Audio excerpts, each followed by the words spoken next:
Gastelum, we know can crack. We know can keep that front pressure. But the man couldn't stay on his feet to save his life, AJ. He threw a punch, he would fall over. He'd get tripped. There was no balance. Was this a bad night at the office for Kelvin Gastelum, or was this the beginning of the Sean Brady revenge tour?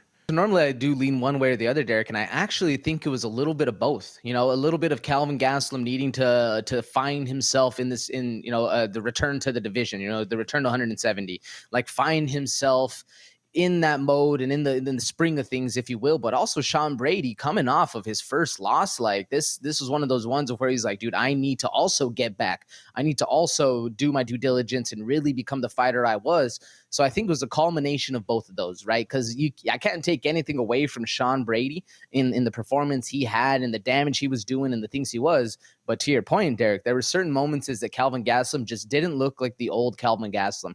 That sharp, the sharp fighter, the one who's always finding a way to better his own position going forward. So I think it's a little bit of both. If you had to put the blame or the praise on one or the other, Derek, are you leaning one way or the other? Or are you going down the middle with me? No, I think Sean Brady is really good. I think this is the sad part, and this is the part, folks, where I'm going to be transparent, right? Kelvin Gastelum has had a knack over the course of his career to fool you as a bettor, right? He's got a lot of hype. He's got a big name. He's fought a lot of really popular guys. But as we literally talked about on the pre-show, which makes me even more upset, the record does not quite mimic those same sentiments, right? Which is what I wanted to bring up really quickly. So take a look at Kelvin Gastelum. Let me just click on that. There we go. All right. So I was like, all right, man, he beat Chris Curtis in a very controversial split decision. The next win that you had right there was really Ian Heinz, right? You got Jacare win, Bisping, but back in the day. These were really big names, though, man. Cannonier, Whitaker, Hermanson, Till, Adesanya, Weidman. So you don't compare a Sean Brady to those guys. But this is the same thing, man. This is the same thing we're seeing. It's not really finishes, but it's more or less the same. So it made me sad because I think Sean Brady was just the clear victor in this one, clear victor in all areas, right, of this matchup. Look at these numbers. 97 total strikes to 21. Look at the takedowns. 5 of 5, 9 minutes to control time. This is a clinical, AJ. So in a nutshell, you hit on it. Bad read for Kelvin Gastelum on this one. Shout out to Sean Brady.